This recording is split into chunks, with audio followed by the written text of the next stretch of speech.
एक घना जंगल। सूरज अकेले चल रहा है।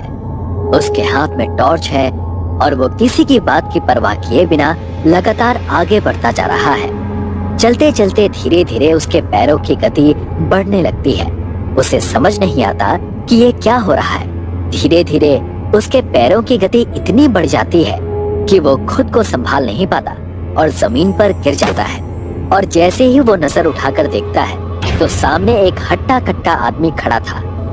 सूरज उसका चेहरा देख पाता इससे पहले ही वो आदमी अपना पैर उठाकर सूरज के सिर पर मारता है और सूरज की नींद खुल जाती है। उसकी सांस फूलने लगती है। वो इधर उधर देखता है। शुक्र है ये तो सिर्फ एक सपना था, कितना डर गया था मैं। ऐसा कहकर सूरज फिर से सो जाता है। अगले दिन ऑफिस में वो अपने दोस्त को अपने सपने के बारे में बताता है। शाम को जब सूरज घर लौटता है तो गांव से उसकी माँ का कॉल आता है। बाळा, कुठे आहेस तू? कब से कॉल कर रही हूँ। अब आई एम सॉरी आई, वो मैं काम में था ना, अभी घर पर आया हूँ। बेटा, कब से गांव बुला रही हूँ, लेकिन तू है कि तुझे टाइम ही नहीं मिलता। हाँ आई, मैं जानता हूँ बहुत दिन हो गए हैं, पर तू चिंता मत कर। अगले हफ्ते की छुट्टी की अर्जी दे दी है मैंने। अगले हफ्ते कुछ दिन के लिए गांव आ रहा हूँ। चलो फोन रखता हूँ माँ, ठीक है। कुछ दिन बाद सूरज अपने गांव जाने की तैयारी करता है और अपने गांव के लिए बस पकड़ने निकल पड़ता है। सूरज रात के तकरीबन 1 बजे गांव के बाहर बस स्टॉप पर पहुंचता है। कोई सवारी नहीं मिलती है, इसीलिए वो पैदल ही चलने लगता है। अरे यार, इससे अच्छा तो मैं कल सुबह निकल जाता, कम से कम तांगा तो मिल जाता। आगे जाने के बाद सूरज को जंगल के बीच से एक रास्ता दिखता है जिससे गांव जल्दी पहुंचा जा सकता था। सूरज ने सोचा कि लंबे रास्ते से जाने से तो अच्छा है कि जंगल के रास्ते से जाए, इस तरह से वो जल्दी पहुंच जाएगा। इसलिए सूरज जंगल के रास्ते से जाने लगता है। कुछ देर आगे जाने के बाद हल्की हल्की हवाएं चलने लगती हैं। सूरज को ठंड का एहसास होने लगता है। ये अचानक मौसम इतना ठंडा क्यों हो गया? सूरज ने घड़ी में देखा तो काफी देर हो गई थी। वो जल्दी जल्दी चलने लगा। तभी उसका पैर कीचड़ में पड़ा और वो फिसलकर जमीन पर गिर गया। वो खुद को संभालते हुए जैसे ही उठा तो सामने एक अधेड़ उम्र का आदमी दिखा। वो दिखने में हट्टा कट्टा था। सर पर पगड़ी, बड़ी मूछें, धोती कुर्ता पहने हुए था, जैसे कोई पहलवान हो। उसे देखकर सूरज एक पल के लिए डर गया। अभी तो यहाँ कोई नहीं था, आप अचानक कहाँ से आ गए? और आप हैं कौन? कहाँ जा रहे हो? मैं तो अपने गांव जा रहा हूँ, लेकिन आप कहाँ जा रहे हैं? मैं कहीं नहीं जाता, यहीं रहता हूँ। आप यहाँ के वॉचमैन हैं? अब मेरा मतलब चौकीदार हैं क्या? कुश्ती खेलते हो? सामने वाले आदमी ने अचानक से ऐसा सवाल पूछा तो सूरज कंफ्यूज हो गया। उसे समझ नहीं आया कि वो क्या बोले। कुश्ती नहीं, लेकिन मैं एक बॉक्सिंग चैंपियन हूँ। मेरे साथ कुश्ती खेलोगे? अरे नहीं नहीं अंकल, आपकी उम्र क्या, मेरी उम्र क्या?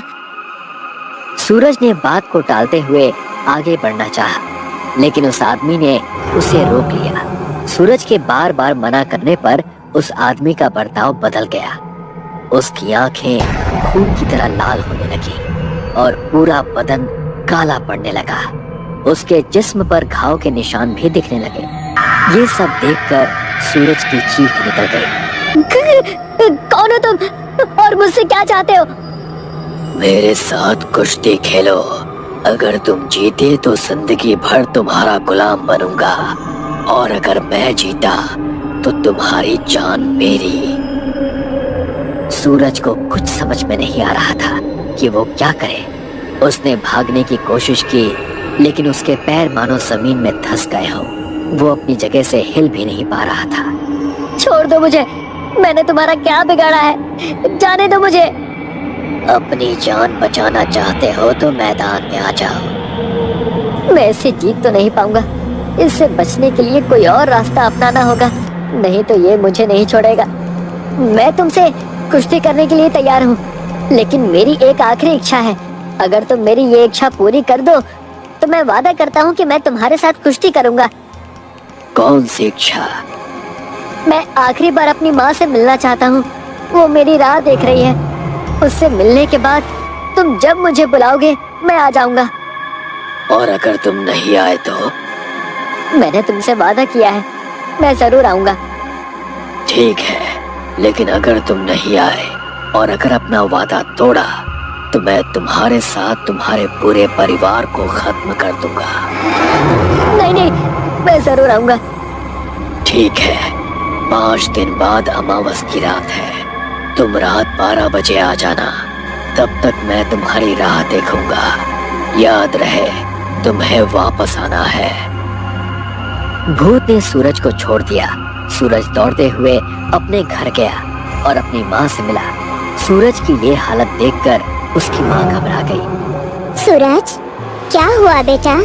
तुम इतने घबराए हुए क्यों हो? काहे साला? सूरज ने सारी बात अपनी माँ को बताई। सूरज की बातें सुनकर शकुंतला के पैरों की जमीन खिसक गई। वो डरते हुए बोली, तू वहाँ वापस नहीं जाएगा बेटा, नहीं जाएगा तू। तुझे जो आदमी मिला था वो कोई साधारण आत्मा नहीं है, वो एक प्रेत आत्मा है। वो खबीस है, खबीस। मैंने तुम्हारे बाबा को खो दिया है। अब तुम्हें खोने की ताकत नहीं है मुझ में। मतलब क्या हुआ था बाबा के साथ? शकुंतला ने बताया कि सूरज जब 5 साल का था तो उसके पिता बलराम इस गांव के जाने माने पहलवान थे। आसपास के गांव में ऐसा कोई नहीं था जो उन्हें टक्कर दे सके। वो दिखने में तगड़े थे। कुछ पहलवान तो उनके नाम से भी डरते थे। हर अखाड़े में वो जीत कर आते थे और कुश्ती में जीते हुए पैसे गरीबों में बांट देते थे। लेकिन वहां से वापस लौटते समय उन्हें देर हो गई, इसीलिए वो जंगल के रास्ते से आए। बीच में उन्हें उस खाबिस ने रोक लिया और कुश्ती के लिए चुनौती दी।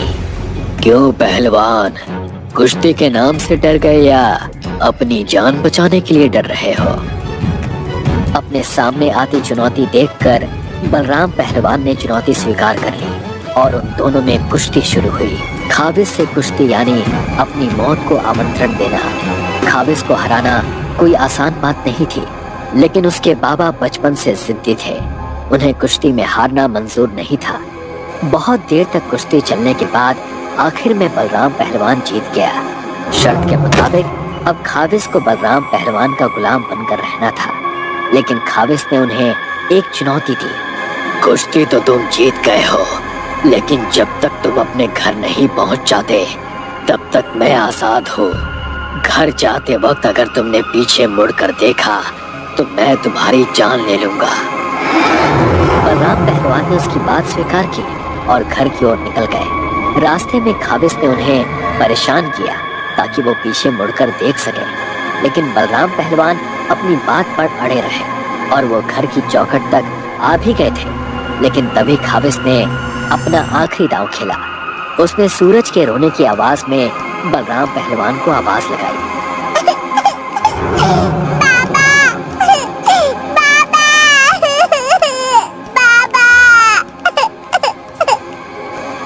अपने बच्चे की रोती हुई आवाज सुनकर बलराम एक पल के लिए सब कुछ भूल गए और पीछे मुड़ गए। वो जैसे ही पीछे बढ़ते उन्हें पीछे खाबिस दिखाई दिया। वो वही चक्कर खाकर गिर गए। उनकी तबीयत बिगड़ने लगी। पहले उन्हें खून की उल्टियां होने लगी, फिर उनका शरीर धीरे धीरे कमजोर होने लगा।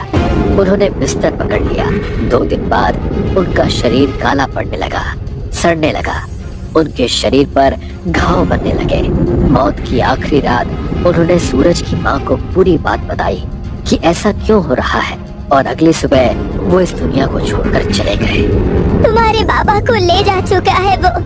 उनकी आत्मा आज भी खबीस के पास कैद है। अब मैं तुम्हें नहीं जाने दे सकती। अपनी माँ की बात सुनकर सूरज चुप हो गया। उसे कुछ समझ में नहीं आ रहा था कि वो क्या करे। उसके पिता की आत्मा आज भी मुक्ति के लिए तड़प रही होगी। ये बात सोच सोच कर सूरज का मन और भी दुखी हो रहा था। फिर उसे एक बात सूझी। वो एक तांत्रिक के पास गया और उसे सारी बात बताई। बच्चे, तो जिस आत्मा की बात कर रहा है वो कोई साधारण आत्मा नहीं है। वो एक प्रेत योनि आत्मा है जिसे वश में करना असंभव है। उसे केवल मुक्त किया जा सकता है। तांत्रिक ने सूरज को एक पुरानी किताब दी जिसमें खाविस के बारे में पूरी जानकारी थी। सूरज ने वो किताब पढ़ी और आखिर में अमावस की रात आ गई। अपने वादे के मुताबिक सूरज वहां गया। आखिर तुम आ ही गए, चलो अब कुश्ती करते हैं। ऐसा कहकर खाविस ने अपने शरीर का आकार बढ़ाना शुरू किया। सूरज मन ही मन बहुत डर गया, लेकिन वो जानता था कि उसे क्या करना है। वो जानता था कि 3 बजे के बाद खाविस की शक्तियां कम होने लगती हैं। उसे 3 बजे तक अखाड़े में टिके रहना है। जैसे ही दोनों में कुश्ती शुरू हुई, आसमान में बिजलियां कड़कने लगी, जंगल के जानवर चिल्लाने लगे। सूरज को जीतता देख खाविस की आंखें गुस्से से और भी ज्यादा लाल हो गईं। धीरे धीरे 3 बजने को आ गया। खाविस की शक्तियां कम होने लगी। इसी बात का फायदा उठाकर सूरज ने खाविस को जमीन पर पटक दिया। हारने के बाद खाविस गुस्से से चिल्लाने लगा। उसकी भयानक आवाज से सारा जंगल दहल उठा।